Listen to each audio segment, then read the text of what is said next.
너는 여섯 해 동안은 너의 땅에 파종하여 그 소산을 거두고 묵혀두어서 내 백성의 가난한 자들이 먹게 하라. 그 남은 것은 들짐승이 먹으리라. 내 포도원과 감람원도 그리할지니라. 너는 엿새 동안에 내 일을 하고 일곱째 날에는 쉬라. 내 소와 나귀가 쉴 것이며 내 여종의 자식과 나그네가 숨을 돌리리라.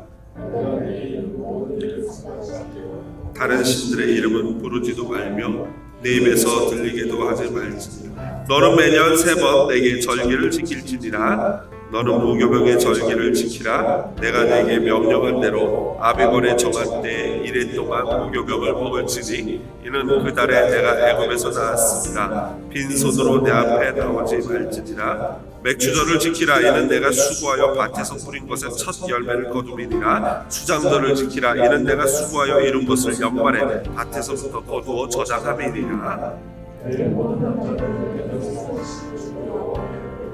너는 내 제물의 피를 유교병과 함께 드리지 말며 내 절기 제물의 기름을 아침까지 남겨두지 말지니라. 내 토지에서 처음 거둔 열매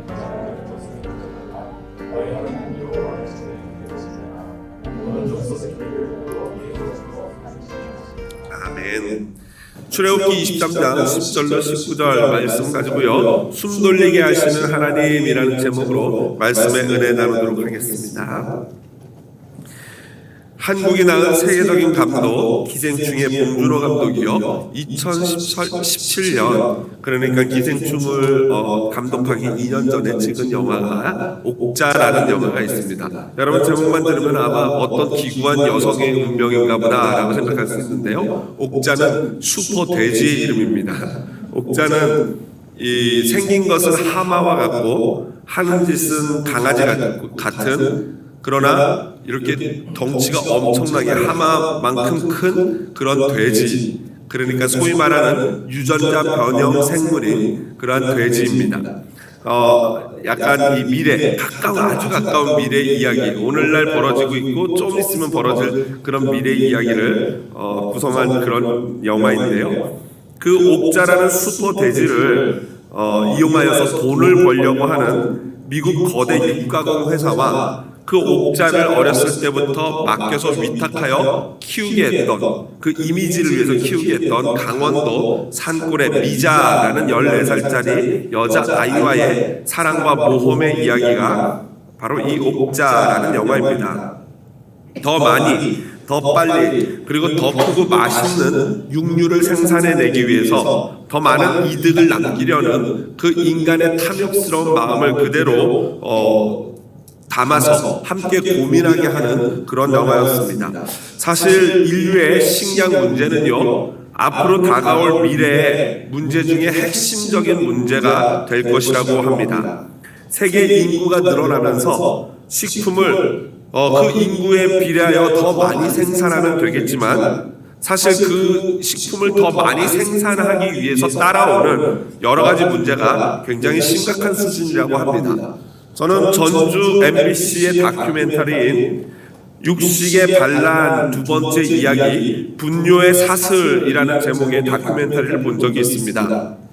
한 마리의 소나 한 마리의 돼지를 식품으로 생산하기까지요, 거기서 나오는 과정 가운데 메탄가스라든가 이산화탄소의 양이요, 장난이 아닌 어마어마한 양이라고 합니다. 특별히 그 소나 돼지의 분뇨를 처리하는 문제에 있어서 그 냄새라든가 위생 때문에 그 가축을 축사를 두고 있는 가축을 키우는 그 지역에 굉장히 골머리를 앓는 심각한 문제에 도달해 있다고 합니다. 그래서 미국도 보면요, 대규모로 농장을 경영하는 그 지역에 분뇨라든가 오염된 식수의 문제로 말미암아 이 굉장한 갈등들을 겪는 것을 그 다큐멘터리에서 보여주고 있습니다. 개인적으로 한 번쯤 보는 것도 우리의 생각의 폭을 넓히는데 도움이 되리라 생각하면 추천을 드립니다.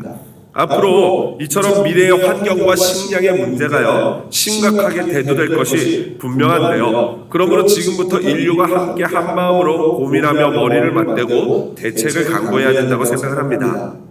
소위 GMO라고 하는 유전자 변형 생물들을 통해서 우리 인간들은 더 많이 더 빨리 쉽게 식량을 얻으려고 했지만 그로 말미암은 부작용이 굉장히 심각한 상태입니다. 더 크고 더 많은 양을 얻기 위해서 동물의 몸에 주입한 그런 화학물질 약품들이요, 결국에는 동물의 몸에 농축되어 있다가 우리 인간의 몸으로 들어와서 우리 인간의 호르몬의 이 혼란을 야기하는 그러한 일이 벌어지고 있습니다. 그래서 실제로 이러한 GMO 식품으로 말미암은 우리 어린 여자아이들의 성조숙증, 생각보다 빨리 어떤 2차 성장들이 일어나면서 거기에서 오는 여러 가지 심각한 후유증이 있고요. 실제로 또 수많은 이 기엄마들의 탄생이 출생이 이어지고 있다고 합니다. 그래서 러시아 같은 경우에는 GMO 식품, 유전자 변형 식품이라든가 생물을 수입하거나 판매하는 자를 거의 테러범 수준의 형벌을 가한다고 합니다.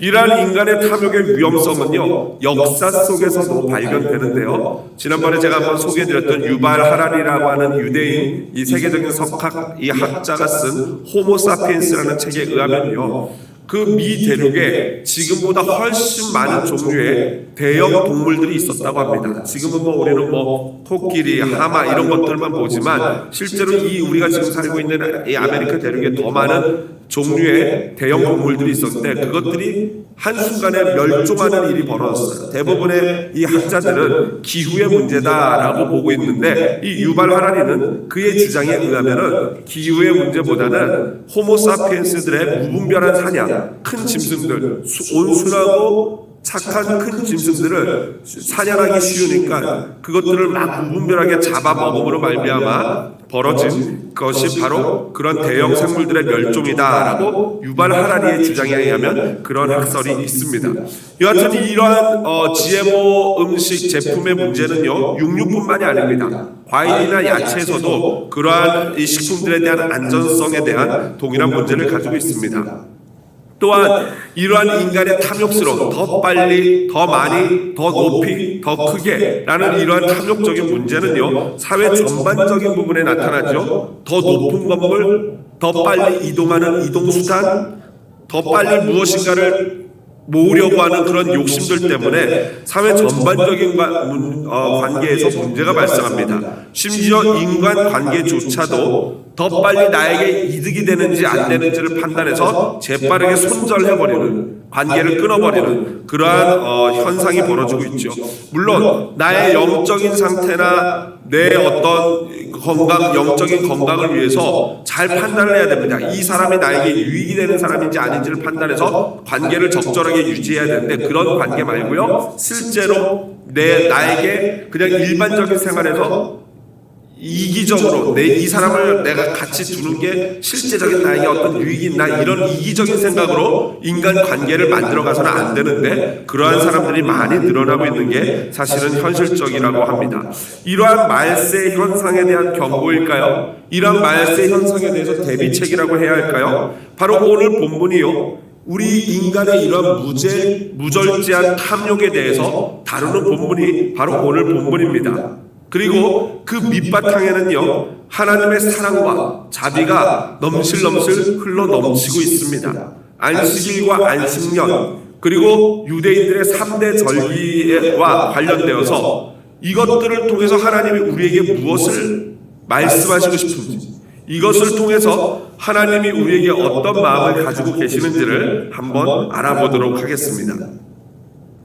오늘 본문부터는요, 소위 언약서, 그러니까 출애굽기 20장 22절부터 23장 끝까지를요, 소위 말해서 언약 문서라고 합니다. 그런데 이 언약의 문서에서 오늘 본문부터 언약의 문서의 결론 부분에 해당합니다. 그러니까 언약에서 결론이니까 굉장히 중요한 부분이겠죠. 그런데 언약의 결론 부분을 안식일, 안식년, 그리고 3대 절기를 통해서 결론을 짓고 있어요. 그건 무슨 말입니까? 바로 안식일과 안식년 그리고 3대 절기에 이 언약의 모든 핵심적인 사항들이 녹아들어 스며 있다라는 말 아니겠습니까? 그러니까 안식일의 의미, 안식년의 의미, 그리고 3대 절기의 의미를 우리가 잘 살펴보면은 하나님이 우리에게 언약을 통해서 원하시는 것이 무엇인지를 알 수 있다라는 것입니다. 먼저 첫 번째, 안식일에 대한 규례인데요. 안식일의 규례는요, 이미 출애굽기 20장 8절부터 11절 4계명을 할 때 우리가 살펴보았습니다. 이 안식일은요, 이미 하나님의 창조 사역 때부터 시행된 놀라운 명령이죠. 그리고 그 안식일을 지키라라는 의미는 결국에는 하나님의 창조 사역에 대한 믿음을 반영하는 거라고 말씀을 드렸습니다. 그래서 우리 인생은 하나님처럼 6일 동안 열심히 일하고 하나님이 제7일에 안식하셨던 것처럼 우리도 반드시 제7일을 쉬어야 한다라는 것입니다. 물론 이 제7일 안식일, 제7일은 오늘날로 따지면 토요일이거든요. 그래서 안식교가 토요일날을 지킵니다. 유대교도 토요일을 지키고 캐톨릭도 토요일날 모이죠. 그러나 우리 기독교는요, 이 안식일의 의미가 예수 그리스도로 말미암아 확대됐어요. 그래서 어디로 확대됐습니까? 주일로 확대가 됐습니다. 그래서 여러분 주일, 우리가 지금 오늘 주일날, 즉 월요일날, 즉 일주일의 첫째 날 모이지 않습니까? 일요일이 주일이 일주일의 첫째 날입니다. 토요일이 마지막 날이고요. 그래서 이 일주일의 첫째 날인 주일날 모이는 이유는 뭐냐면요, 주일에 바로 그 두 가지의 개념이 다 들어가 있어요. 하나는 창조의 개념, 또 다른 하나는 재창조의 개념입니다. 창조는 무엇입니까? 말 그대로 하나님이 이 세상을 지으신 것을 믿습니다라는 고백이에요. 그리고 재창조는 바로 십자가와 부활로 말미암아 타락한 인생과 세상을 다시 새롭게 예수 그리스도께서 창조하신 것을 믿습니다. 즉 부활하신 예수 그리스도를 믿습니다라는 이 두 가지 의미가 담긴 날이 주일입니다. 그래서 우리 기독교는 주일을 지킵니다. 바로 더 확장된 개념이라고 할 수 있겠죠. 그러므로 성도는요, 내 자신은 물론이고 나에게 속한 사람들, 또는 오늘 성경에 보면 12절에 내 여종의 자식이라고 나오는데, 내 여종의 자식은 그야말로 내게 속한 것 중에 가장 하찮은 보잘것없는 존재에 대한 표현입니다. 그러니까 나는 물론이고 나에게 속한 것 중에 가장 하찮은 존재라도, 우리 집에 있는 애완견, 가축 이런 것이라도 주일날에는 쉼을 주라라는 것입니다. 사람은 물론이고 심지어 나그네까지 쉼을 주고 안식을 줘야 되는 게 안식일, 주일의 개념이다라는 것이죠. 두 번째로 안식년이 나오는데요, 이 안식년은 안식일에 확대된 개념이죠. 본문에서는 6년 동안 땅에서 농사를 짓고, 그러나 7년째에는 절대 농사 짓지 말고 땅을 반드시 그대로 내버려 두라라고 합니다. 오늘날로 치자면은 6년은 열심히 돈 벌고 일하지만 7년째는 쉬어라라는 거예요. 여러분, 이것이 솔직히 이렇게 살기가 쉽습니까? 사실 어떻게 보면 오늘날 현대사회에서는 불가능하죠. 이거는 농경사회에서의 일단 얘기입니다. 그냥 포도원이건 밭이건 그냥 내버려 두라는 것입니다. 왜 그렇습니까? 가난한 자들이 와서 거기 있는 곡식이라든가 과일들을 마음껏 따먹을 수 있게 하라는 거예요. 심지어 들짐승도 와서 따먹으라는 거예요. 그런데 이 모세오경의 다른 성경을 보면은 이 외에도 안식년과 관련된 또 다른 조항들이 많이 있습니다. 신명기 15장 2절 한번 볼까요? 같이 한번 화면 보면서 큰 목소리로 읽어보겠습니다. 면제의 규례는 이러하니라. 그의 이웃에게 구워준 모든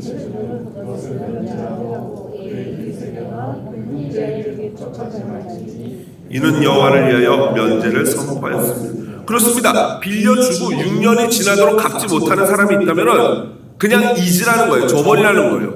성경 이 신명기 15장 3절에는 이어서 뭐라고 나오냐면은 내 형제나 내 이웃에게는 그렇게 재촉하지 말고 면제해 주지만 이방인에게는 끝까지 받아도 된다라고 말씀을 해주세요. 그러니까 오늘날로 치자면은 실제로 내 혈족이나 내 형제 아니면은 내가 스스로 정말 힘들고 어려워 보여서 가난한 자들이기 때문에 내가 돕는 마음으로 돈을 빌려줬다면 끝까지 받을 생각하지 말라는 거예요. 그런데 만약 사업상 관계로 아니면은 실제로 어떤 일을 위해서 계약서를 쓰고 그렇게 빌려줬다면 그거는 끝까지 받아도 되는 거다라고 오늘날에는 그렇게 적용할 수 있을 것입니다. 또한 출애굽기 21장 2절 6절 이미 우리가 보아왔던 2절 6절을 보면 거기는 뭐라고 나와 있습니까? 우리 집에 종이 있는데 6년이 지나면 그 종을 자유롭게 돈도 받지 말고 심지어 새 출발할 수 있는 자금까지 챙겨서 종을 놓아주라고 합니다. 그러나 그 종이 주인 밑에 있는 걸 너무 좋아한다면 어떻게 하라 그랬어요? 함께 가가지고 귀를 뚫어서 귀걸이를 해주라 그러지 않았습니까? 그게 바로 이 종의 개념입니다. 이 귀걸이 하신 우리 자매님들 계시는데 하나님의 종이신 줄로 믿습니다. 그런 의미예요. 그런 의미. 귀걸이가 여하튼 그렇게 자유롭게 놓아주라. 그리고 만약 그렇지 않으면 그가 기뻐하면 함께 식구처럼 살라라고 했는데, 여러분 사실 이 말씀이 지키기가 쉽습니까? 어렵습니까? 오늘날로 적용해서 조금 이렇게 따르게 적용한다 해도 사실 그렇게 지키기 쉬운 말씀은 아니에요. 그런데 13절 상반절에 보니까 내가 내게 이른 이 모든 일을 삼가 지키고 라고 강력하게 명령하고 계셔요. 그러면 이 모든 일, 말도 안 되는 지키기 힘든 이 일을 우리가 지킬 때 빌려준 돈 내 형제나 친척이면은 그 형편이 진짜 어려워서 나한테 사기치려고 빌린 게 아니라면은 그냥 이렇게 면제해주는 이 명령을 우리가 지킨다면은, 그리고 안식일을 지켜서 쉬게 일주일 동안 열심히 6일 동안 일하고 나머지 하루를 다 쉬게 해준다면은, 그러면 어떤 일이 벌어질까요? 신명기 15장 4절입니다. 우리가 함께 소리내어 읽어보겠습니다. 내가 만일 내 하나님 여호와의 말씀만 듣고 내가 오늘 내게 내리는 그 명령을 다 지켜 행하면 내 하나님 여호와께서 내게 기업으로 주신 땅에서 내가 반드시 복을 받으리니 너희 중에 가난한 자가 없으리라. 할렐루야. 이거 무엇입니까? 다시 하겠습니다. 할렐루야. 이거 하나님의 말씀임을 믿으시죠? 맞습니다. 이거 분명히 하나님의 말씀이에요. 하나님의 말씀은 반드시 진리입니다. 진짜 저렇게 하면은 복을 받고 너희 중에 가난한 자가 없다는 것입니다. 여러분, 창조신앙, 즉 창조신앙, 아까 안식일이라든가 안식년의 개념이 하나님이 이 땅을 창조하셨다는 것을 믿는다는 창조신앙의 고백인 점에서 이것을 지켜야 한다고 첫 번째로 말씀드렸다면, 또 다른 면에서 이렇게 안식일과 안식년을 지켜야 하는 이유, 현실적인 유익, 바로 복 때문입니다. 하나님이 안식일을 지키고 안식년을 지키면 복을 주신다 그랬어요. 왜 그렇습니까? 안식일과 안식년이라는 제도 자체에 뭐가 들어가 있습니까? 하나님의 자비와 하나님의 사랑 베풀미 들어가 있어요. 안식일과 안식년은 그냥 창조를 믿습니다라는 고백만이 아니라 그것을 믿는 자로서 내가 동일한 같은 이웃이나 심지어 하나님이 주신 피조세계에 하나님의 사랑과 하나님의 자비를 베푸는 율법이 바로 안식일을 지키는 것, 즉 안식년을 지키는 것, 이것들인 것입니다. 왜 그렇습니까? 연약하고 가난한 종들, 여종의 자녀, 그리고 심지어 하나님이 지으신 그 가축들까지도 하나님의 자비를 통해서 쉬게 하는 은혜를 베풀기 때문에 그런 것입니다. 그래서 그 배려는, 동물들에 대한 배려, 종들에 대한 배려는 무엇입니까? 바로 안식과 쉼이라는 배려입니다. 여러분, 땅도 그렇고 사람도 그렇고 가축도 쉬어야 합니다. 12절에 보니까 너는 엿새 동안 내 일을 하고 일곱째 날에 쉬라. 내 소와 나귀가 쉴 것이며 내 여종의 자식과 나그네가 숨을 돌리리라 라고 되어 있습니다. 그렇습니다. 하나님은 만물에게 숨을 돌릴 수 있는 여유를 주시는, 쉼을 주시는 분인 줄로 믿습니다. 그래야 다시 에너지를 얻고 생산성을 회복할 수 있습니다. 여러분, 놀랍게도요, 하나님의 이러한 명령은요, 오늘날 발전한 과학이 그 말씀이 얼마나 옳은지 그리고 얼마나 유익한 방법인지를 밝혀줍니다. 옛날에 지혜모라든가 화학적 비료 이런 게 없던 시절에 어떻게 땅의 그 힘을, 기운을 다시 회복시키겠습니까? 쉬는 것밖에 없어요. 6년 동안 열심히 땅이 농사를 지면 땅에 있는 영양분들이 다 과일로 빠져나갑니다. 더 이상 땅에 영양분이 없기 때문에 그 뒤부터는요, 심어도 안 나요. 그런데 1년 동안 그걸 내버려두면 어떤 일이 벌어집니까? 사과가 떨어져서 썩습니다. 그러면 썩은 사과의 그 양분이 어디로 갑니까? 땅으로 가는 거예요. 또 그 열매를 먹으러 온 동물들이 그걸 먹으면서 거기서 똥을 쌉니다. 그러면 그게 무엇이 됩니까? 자연스럽게 비료가 되는 거예요. 그러면서 그 땅이 다시 옥토가 되는 것입니다. 그리고 1년을 쉬고 농사를 지면요, 거기서 다시 기운이 회복되면서 풍년이 되는 거죠. 그것을 하나님은 이미 아시기 때문에 우리에게 그것을 명령한 거예요. 여러분, 인간이나 그러므로 말미암아 그 땅이 진정한 유기농, 건강한 화학적 이런 어떤 처리가 안 된 또 GMO 같은 어떤 유전자 변형 음식이 아닌 정말 말 그대로 올게닉 유기농적인 그런 상품을 얻게 되는 거죠. 인간이나 짐승, 땅, 곧 하나님이 창조하신 모든 것들은 혹사당해서는 안 됩니다. 적절하게 쉼을 누리시기를 원하시는 분이 하나님이시고 아버지의 마음입니다. 그리고 하나님은 모든 세계가 일주일 사이클로 열심히 일하고 하루 쉬도록 지음을 하셨던 것입니다. 그런데 여러분, 그냥 무조건 쉬는 것이 쉬는 것인가? 절대 그렇지 않습니다. 하나님의 이 쉼과 안식에는 놀라운 영적인 비밀이 있는데요. 가만히 보십시오. 이 13절 보시면요, 내가 내게 이른 모든 것을 삼가 지키고 다른 신들의 이름은 부르지 말며 내 입에서 들리게도 하지 말지니라. 갑자기 안식일, 안식년을 말씀하시다가 갑자기 10계명 제1, 2계명인 다른 신들의 이름은 부르지도 말며 내 입에서 들리게도 하지 말라라는 말씀을 갑자기 말씀하셔요. 왜 그럴까요? 왜 그러냐면요, 안식, 쉼이라는 것 자체가요 바로 믿음의 고백이기 때문입니다. 여러분, 쉰다는 것은요 그냥 놀고 먹는 게 아니에요. 바로 안식일과 안식년을 통해서 하나님께서 나를 먹여 살려주셨습니다 라는 것을 고백하는 거예요. 그러니까 그 하나님 안에서 쉬면서 그 믿음을 고백하는 것이 진정한 쉼이다 라는 거예요. 그래서 여러분, 일주일 동안 비즈니스를 하면서 주일날 쉬지 못하는 분들이 간혹 계시는데 그 이유는 왜 그런지 아십니까? 뭐 다는 그렇지 않겠지만 상황이 다른 어쩔 수 없어서 못 쉬는 분들도 계셔요. 뭐 비즈니스를 하다 보면 아니면 관공서기 때문에 그것들을 쉴 수 없는 분들이 계신데, 그렇지 않은 경우 쉬지 못하는 분들은 다 자기 자신이 자신을 먹여 살린다라고 생각하기 때문에 내가 이 주일날이 대박나는 날인데 어떻게 쉴 수 있느냐라고 반문을 합니다. 그런데 여러분, 제가 몇 번 예를 들어드리지만 우리 이 동네에 있는 치필레라는 그 유명한 패스트푸드점이 있지 않습니까? 여러분, 패스트푸드점이 주일날 쉰다는 게 말이 됩니까? 안 되죠. 장사 안 하겠다는 거죠. 그런데 그 패스트푸드점이요, 최근 들어서 가장 급성장하는 패스트푸드점이고요, 회사고요, 가장 매상을 많이 올리는 회사라고 합니다. 그 회사가 주일날 쉬는 이유는 대대적으로 그 기업이 기독교 기업이기 때문에 그래요. 그런데 그런 말도 안 되는 말씀대로 순종하니까 그 기업이 성장하고 오히려 점점 더 급성장하는 그러한 기업이 되는 것입니다. 그래서 여러분, 시편 127편 2절에 보면요 이렇게 나와 있습니다. 너희가 일찍이 일어나고 늦게 놓으며 수구의 떡을 먹으며 헛되도다. 그러므로 여호와께서 그의 사랑하시는 자에게는 잠을 주시는다. 무슨 말입니까? 새벽부터 일어나서 밤늦게까지 일주일 내내 쉬지 않고 일한다고 해도요 헛되대요. 허무하대요. 쌓이는 게 없대요. 그저 진짜 중요한 것은 하나님이 우리를 먹여 살리고 우리로 하여금 돈 벌 수 있는 은혜를 주시고 건강할 수 있는 은혜를 주셨기 때문에 우리가 먹고 살 수 있다는 거예요. 그러므로 여호와께서 사랑하는 자에게 잠을 주시는다.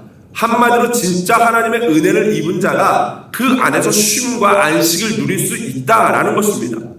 두 번째로 이 안식과 쉼이 우리에게 주시는 놀라운 영적인 비밀은요, 그 진정한 쉼은 하나님을 예배할 때 얻을 수 있다라는 것입니다.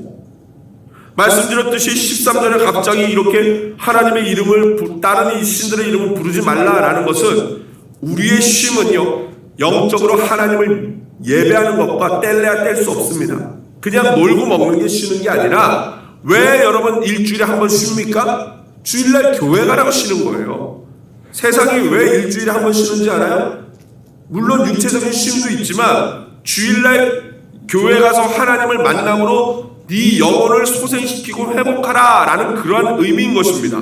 그러므로 여러분, 일주일에 한 번 가족들과 함께 차를 타고 교회 오는 것만큼 즐거운 일, 우리의 영혼을 회복시키는 쉼, 진정한 안식은 이 세상에 없습니다. 그냥 어디 놀러가고 이러는 게 쉬는 게 아니라 주님 안에서 주님과 교제하고 기도하고 말씀 보고 할 때, 그때 진짜 우리의 영이 쉼을 얻게 되는 거예요.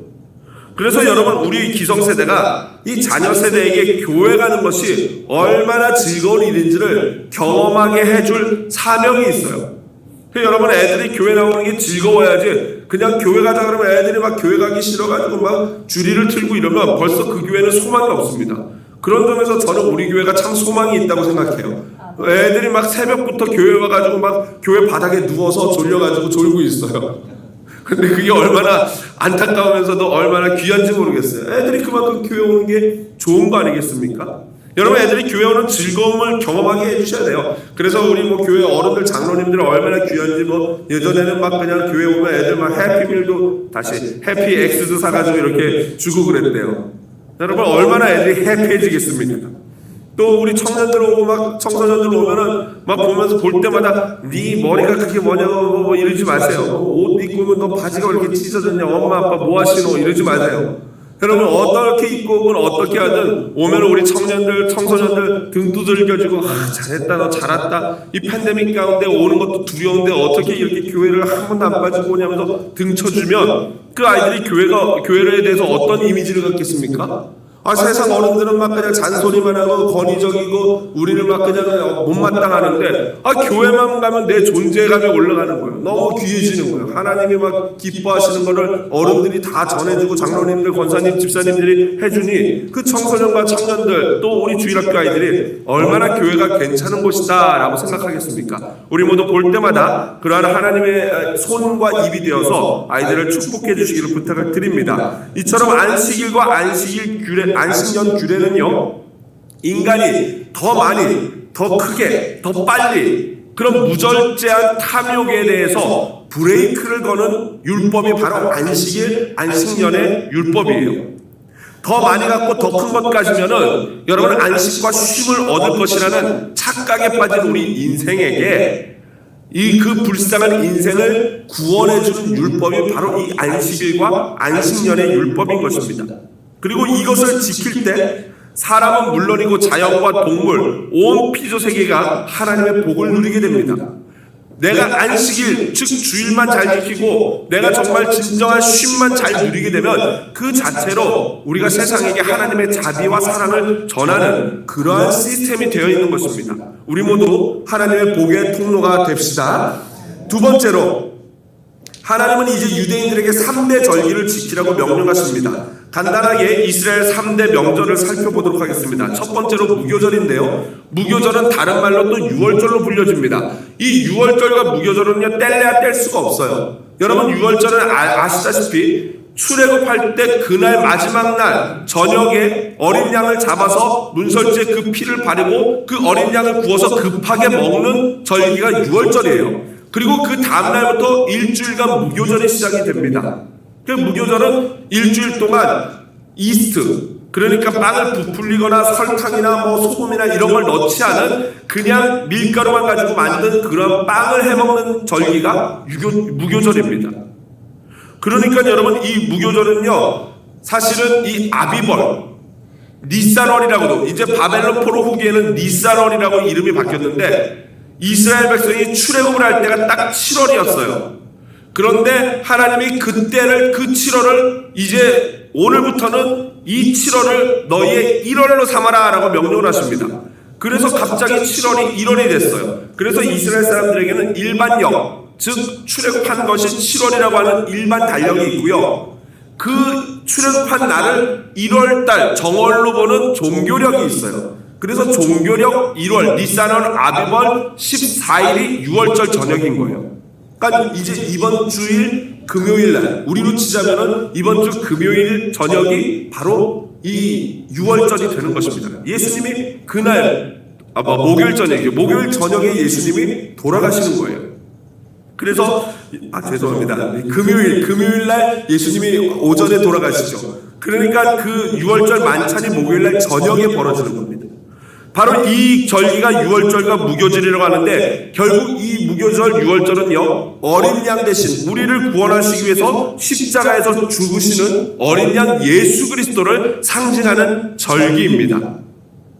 두 번째로 맥추절인데요, 77절이라고도 이름을 합니다. 왜 그러냐면요, 맥추절은 첫 번째 밀 수확한 것을 하나님께 추수한 것을 감사로 드리는 절기예요. 이건 뭐냐면요, 6월절에 첫 번째 밀을 거둡니다. 첫 추수를 하기 시작합니다. 그래서 추수한 밀을 하나님께 드리는 게 6월절이라면은 그 6월절일이 지나고 나서 50일이 지나고 나면 바로 맥추절, 즉 모든 밀을 추수하는 것이 끝나요. 이걸 봄 추수라고 하는데, 그래서 맥추절이라고도 하고 또 다른 말로는 신약에서는 오순절이라고 합니다.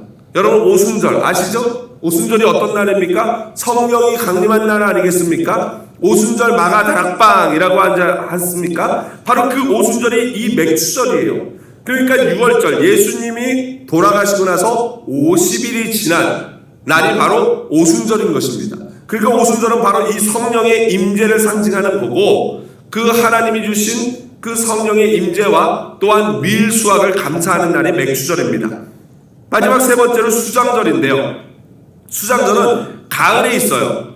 가을에 모든 밀추수가 끝나고 이제 보리 추수까지도 끝내고 나서 모든 곡식을 거두어 들인 것을 창고에다가 저장한다. 그래서 수장절이라고 합니다. 이 절기를 또 다른 이름으로 초막절이라고 하는데, 왜 그러냐면은 일주일간 밖에 나가서 광야 생활을 기념하면서 텐트를 치고 살아요.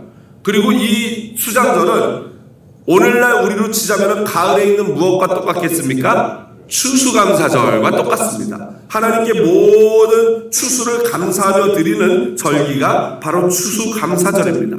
그렇다면은 이러한 3대 절기의 영적인 의미, 우리에게 주는 의미가 무엇입니까? 첫 번째로 아까 말씀드린 대로 6월절 무교절이요, 우리의 영적인 구원에 대한 감격과 감사의 절기예요. 여러분 6월절 어린 양으로 우리를 구원하신 하나님께 그 은혜를 감격하고 감사하는 마음이 있어야 하는 것입니다. 여러분 저와 여러분은 어떻게 이 6월절을 맞이하고 있습니까? 바로 지금 이제 고난주간이죠. 그래서 고난주간에 우리가 새벽 기도를 하면서 그 은혜를 기념하고 생각하고 기억하려고 하는 것입니다. 거기다가 또 여러분 우리 교회에 절기 헌금들이 있지 않습니까? 부활절이라든가 뭐 추수감사절, 성탄절이 되면 절기 헌금을 합니다. 그런데 사람들이 이 오늘날 우리 잘못된 가르침과 타락한 교회의 문제로 말미암아 이 절기 헌금을 그저 교회의 재정을 충당하는 정도로, 교회 힘든데 재정 충당하는 어떤 그러한 시스템으로만 생각하는데 절대 그렇지 않습니다. 여러분 이 부활절은요, 6월절과 연결된 이 부활절은요, 진짜 하나님의 어린 양이신 예수 그리스도가 나를 위해서 죽으시고 내가 그걸 믿음으로 말미암아 구원을 받은 천국을 누리게 되는 그것에 감격해서 감사하는 절기가 바로 부활절 아니겠습니까? 그러니까 여러분 감사헌금이요, 단돈 일부를 드려도요 거기에 마음을 담지 않으면 아무 의미가 없어요. 단돈 일부리라도 진짜 내가 나를 예수님이 나를 위해서 죽으시고 부활하셨구나, 이게 너무 감사하다는 그런 감격하는 마음이 없이는 이 부활절 감사헌금을 드릴 필요가 없습니다 라고 말하면 안 되나요? 감사헌금 하는 건 좋은데 제가 말씀드리고자 하는 핵심은 뭡니까? 그렇죠, 감사합니다 권사님. 마음을 드려야 돼요. 돈이 아니라 마음을 드려야 합니다. 그걸 하나님이 받으시는 줄로 믿습니다. 두 번째로 주신 것에 대한 감사와 감격이 바로 이 절기예요. 그 1년 동안 쭉 농사짓고 거둘 수 있는 은혜를 주신 것, 비와 바람과 햇빛을 주신 것, 하나님의 은혜가 아니면 결코 있을 수 없습니다. 그러므로 내가 지금까지 사람 구실하고 먹고 살 수 있는 은혜를 주신 것, 이게 다 하나님의 은혜입니다 라는 고백을 하는 것이, 그것을 기억하는 행사가 절기였던 것이죠. 그래서 19절 A 상반절에 보면요, 19절 상반절 보면요, 내 토지에서 처음 거둔 열매 가장 좋은 것을 가져다가 너의 하나님 여호와 전에 드릴지니라. 이거 역시도 마음 아니겠습니까? 왜 가장 좋은 것을요? 왜 가장 좋은 것을 드리라는 겁니까? 하나님이 최우선이다, 하나님이 내 first입니다 라는 고백이 바로 이 절기다 라는 것입니다. 여러분 눈에 보이지 않는 신앙은요, 삶과 행위로 구체화되고 실체화될 때 비로소 진정 살아있는 믿음이 되는 것입니다. 믿음은 보이지 않잖아요? 내게 믿음이 있음이 어떻게 드러나겠습니까? 구체적으로 실제적으로 드러날 때 그게 진짜 믿음이 되는 것입니다. 말씀을 마무리합니다. 현대사회는 끊임없이 우리의 욕망을 자극합니다. 더 많이, 더 크게, 더 빨리. 그래서 혹시라도 이 경쟁 가운데 뒤처지면요, 내가 세상에서 나고자 되는 거 아니야? 라는 두려움을 줍니다. 그러니까 남들이 하면 나도 빨리 따라하고, 남들이 큰 거 사면 나도 빨리 큰 거 사야 되는 그런 어떤 불안함이 있는 것이죠. 그래서 꼴뚜기도 한철이라고. 지금이 물 들어올 때 노져라 그랬다고 지금이 바로 돈 벌 때다. 물불 안 가리고 막 정신없이 돈의 노예가 되는 겁니다. 물불 안 가리고 지금이 내 커리어를 쌓을 때다 하고 막 그냥 경험치를 쌓으려고 노력합니다. 어떻게든지 출세를 하려고 최대한 막 그냥 온갖 일을 다 하는 것입니다. 그런데 여러분, 결국 그렇게 해서 모은들, 그렇게 해서 성공한들, 그렇게 해서 유명한들, 그 끝에 진짜 쉼과 안식이 있을까요? 그렇지 않습니다. 오히려 그 끝에는 허무함과 공허함, 가슴에 뻥 뚫린 그런 공허함만 있습니다. 우리 어른 세대들이 그렇지 않습니까? 어떻게든 출세하고 성공하고 자식 새끼 먹여 살리겠다고 온갖 막 그냥 노력을 다하고 막 앞뒤 돌보지 않고 쉬지도 않고 놀러가지도 않고 막 애들은 뭐 어떻게 되든지 간에 일단 돈만 벌고 먹고 살자 막 이러면서 해왔는데 그 끝이 어떻습니까? 험한 거예요. 남는 건 망가진 육체뿐이에요. 마지막으로 이 예를 들고 말씀을 마무리합니다. 제가 이게 왜 이 오늘 말씀과 어떤 상관이 있는지 저도 잘 모르겠는데 어쨌든 마음으로 굉장히 이 영상의 내용이 마음에 막 너무 끌리더라고요. 그래서 나눕니다. 여러분, 제가 몇 번 소개해드렸던 김창옥 교수 아시죠? 저보다도 한 2살 더 젊은 이 교수님인데 소통의 전문가, 상담, 뭐 뮤지컬 배우, 성악가 출신 뭐 이런 다양한 경험이 있는 분인데 이분의 강의를 들으면 너무나도 재밌고 웃다 울다 뭐 시간 가는 줄 몰라요. 여러분 뭐 다른 엉뚱한 거 유튜브에서 보지 마시고 이런 좋은 클립 찾아보시기를 부탁을 드립니다. 이분의 에피소드를 제가 지난주에 어제 막 설교 준비하면서 은혜 받은 것 2가지를 간단하게 소개드리는데요. 김창호 씨는 이 전라도 해남 출신으로 그 부모님이 전라도 촌분이세요. 그래가지고 뭐 그런 가정에 뭐 솔직히 뭐 인텔리한 것이 있겠습니까? 그냥 살기 바쁜 가정이었고 형제도 6명이나 되고 그 중에 막내라고 합니다. 그런데 그분의 아버지가 또 특별히 이 청각 장애인이세요. 이 소리가 안 들리고 이 좀 죄송하지만 좀 이 무식한 시골분이다 보니까 아주 뭐 폭군이었다고 합니다. 자기 그냥 그 소리 안 들리는 장애인인 아버지의 마음에 얼마나 큰 상처들이 있겠습니까? 그러다 보니까 막 성질이 안 맞는 뒤 없고 막 그래서 이 김창옥 씨는 어릴 때부터 모든 것이 아빠 때문이다라는 그런 불평이 생깁니다. 내가 뭐 안 되고 힘들어면 그건 우리 아빠 때문이고 뭐 이런 불평이 있었대요. 그러나 이 김창옥 씨가 굉장히 유명한 강사가 되고 돈도 잘 벌게 되지 않았습니까? 그 아버지한테 용돈을 드렸더니 이 아버지가 그만 동네에서 윷놀이를 통해서 그 모든 용돈을 사회에 환원했다고 합니다. 그래서 덕분에 엄마하고 맨날 싸우는 바람에 이 용돈을 아버지한테 드리면 안 되겠다 해서 용돈을 안 드렸대요. 근데 어느 날 갑자기 제주도에서 지금 이제 제주도 사시나 본데요. 이 김창옥 씨도 제주도 출신이라고 하는데 제주도에서 이 어느 치과에서 전화가 왔대요. 김창옥 씨 되세요? 네, 전데요. 그랬더니 아버님이 와서 지금 임플란트를 하시겠다고 하는데 어떻게 그 요금을 지불하실 용의가 있습니까? 라고 이제 묻는 전화가 왔대요. 그러니까 아버지가 가가지고 하겠다고 하고 내 아들 번호 주면서 전화하라는 거예요. 용돈 안 주니까. 그러니까 얼마나 이게 좀 아들로서 저의 생각만 해도 막 화가 날 것 같아요. 그 형제가 6명이나 되는데 또 하필 나한테 전화해가지고 n분의 1도 아니고 막 이런 생각이 들지 않겠습니까? 근데 고민하다가 오케이라고 했대요. 그러면서 이제 전화를 끊으려고 그러는데 아버지가 귀가 안 들리시니까 전화 통화도 평소에 안 한다고 합니다. 근데 전화를 끊으려고 하는데 아버지가 갑자기 전화를 바꿔달라고 그랬대요. 그래서 뭐 받으시겠어요 해서 바꿔달라시니까 예 바꿔주세요 했더니 아버지가 작은 목소리로 그러더래요. 막둥아 미안하다 이랬어요. 그렇게 폭군처럼 어렸을 때 때리고 상 뒤엎던 그 기세 등등했던 아버지가 이 임플란트하는 그 돈 몇 푼에 막내 아들한테 이 기가 죽어가지고 미안하다 이러는 게 그 아들의 마음에 그렇게 많이 아팠더랍니다. 또 하나 이야기는 막내 누나가 있는데요. 이 막내 그러니까 김창옥 씨 바로 윗 누나인데 이 막내 누나가 사모님이래요. 사모님. 그런데 이 누나가 하루는 이 김창옥 씨한테 전화를 해가지고 야, 내 상담 왔는데 나 상담 좀 하자 하더래요. 왜 누나가 그랬더니 너희 매형이 나하고 이혼하잔다. 그 매형이 사모님이니까 매형이 누굽니까? 직업이 뭡니까? 목사님 아니겠습니까? 그래서 아니 왜? 누나 왜? 그랬더니 글쎄 내가 네 매형 흉을 어느 집사님한테 봤는데 그 집사님한테 아무한테도 말하지 말라 그랬는데 그 집사님이 권사님한테 말을 했어. 그리고 그 권사님이 또 누구한테 말했겠습니까? 장로님한테 말을 했고 장로님이 이제 목사님한테 말해서 그게 귀에 들어갔다는 거예요. 그래서 이혼을 하자고 막 목사님이 그랬다라는 것입니다. 그러면서 이 누나가 아마 목사님 사모님을 하면서 굉장히 많이 우울증과 스트레스가 있었나 봐요. 이렇게 굉장히 몸이 약하고 막 힘들고 밤마다 울고 그렇게 되는데 이 김창옥 씨가 어느 문제로 수술을 하러 들어가는데 누나한테 카톡이 왔대요. 누나인데 미안하다. 너 수술하는데 누나가 가봐야 되는데 누나가 너 요즘 너무 아프다. 수술하는 사람한테 누나가 아프다라고 말하면서 미안하다. 밤마다 눈물이 멈추질 않고 잠을 못 자겠고 그래서 진짜 미안하다라고 이렇게 누나가 연락이 왔다고 합니다. 그래서 이 김창옥 씨가 누나한테 그랬대요. 그래 맞아 누나 많이 힘들지? 걱정 말고 좀 쉬어. 좀 쉬라고. 그래 누나 계좌번호 하나 보내게 그랬대요. 그랬더니 수술 들어가는 남자 동생한테 바로 599636 하고 계좌번호가 날라왔다고 합니다.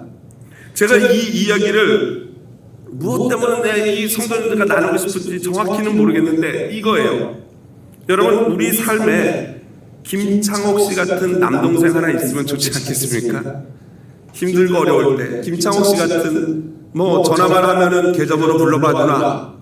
전화만 하면은 아버지 내가 다 내드릴게요 하는 이런 아들 동생이 있고 싶은 마음이죠. 힘들고 어려운 이 인생 가운데 내가 지쳐 있을 때 누군가 이렇게 어깨 빌려주면 이렇게 기대서 눈물 흘리면서 쉴 만한 그런 어깨, 그런 사람이 필요하지 않습니까? 그런데 저와 여러분에게 언제라도 그 넓은 어깨를 빌려주는 분이 계신 줄로 믿습니다. 마태복음 11장 28절 30절 우리 한번 같이 읽어볼까요? 수고하고 무거운 짐진 자들아 내가 너희를 쉬게 하리라.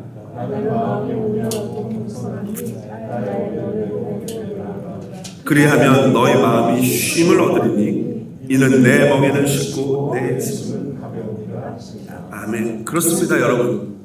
우리 인생은 너무나도 힘들고 끊임없이 더 크게 더 많이 부추기면서 이 탐욕에 절제 없이 끝간데 없이 달려가는 게 옳다라고 얘기합니다. 그런 가운데 우리는 힘이 지치고 마음에 아픔이 있습니다.